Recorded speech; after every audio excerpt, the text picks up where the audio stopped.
20% দিব, কিন্তু দেওয়া হয়নি। আমাদের সাথে প্রতারণা করেছে, অবশ্যই ধার দেনা করেছে। আসার সময় 5,000 টাকা নিয়ে এসেছি, আজ আমার টাকা ফুরিয়ে গেছে, হয়তো আগামী দিন থাকতে পারবো, তারপরে হয়তো ক্ষুধার জ্বালা আমাকে মরতে হবে। আমরা সচিবালয়কে ঘেরাও করার উদ্দেশ্যে এসেছিলাম, কিন্তু আমাদেরকে পুলিশ এখানে বাধা দিয়েছে, যার ফলে আমরা হাজার হাজার শিক্ষক, লক্ষ লক্ষ শিক্ষক এখানে বসে পড়েছি। আমাদের দাবি ছিল 20% বাড়ি ভাড়া, 1500 টাকা চিকিৎসা ভাতা এবং 75% উৎসব ভাতা।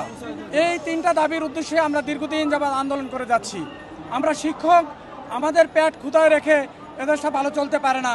আমাদের কর্মবিরতি চলছে, প্রতিষ্ঠানগুলোতে আজ শিক্ষার পরিবেশ নাই, একবারে ধূম্র জালনের মতো থমকে গেছে শিক্ষা। একমাত্র স্মার্ট সিটি বসুন্ধরা, আধুনিকতায় এক ধাপ এগিয়ে।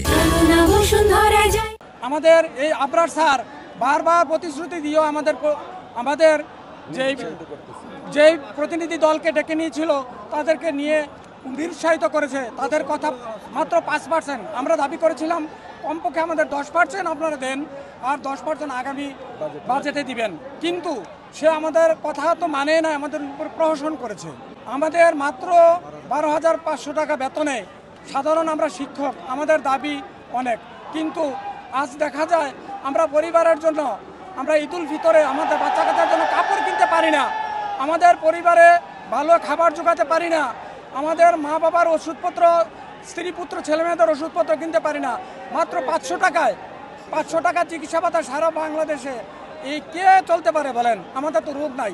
আমরা এই যে অবস্থান করছি, যা আমাদের রুটি রুজি রোজগার ছিল সামান্য, এই রোজগার হাতে মুঠো করে এই খেয়ে না খেয়ে আজ এই এখানে আমরা অবস্থান করছি।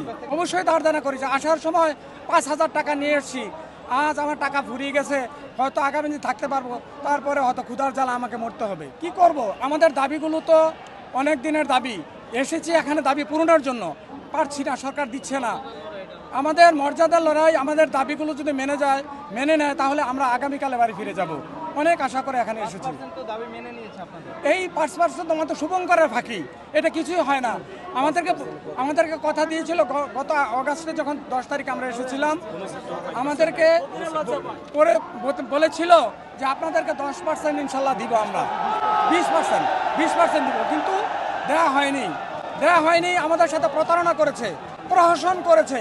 এই 5% আমাদের কিছুই হয় না।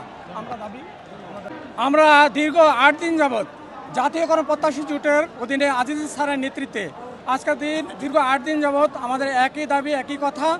আমাদের দাবি পূরণ না হওয়া পর্যন্ত আমরা এই থেকে শহীদ মিনার থেকে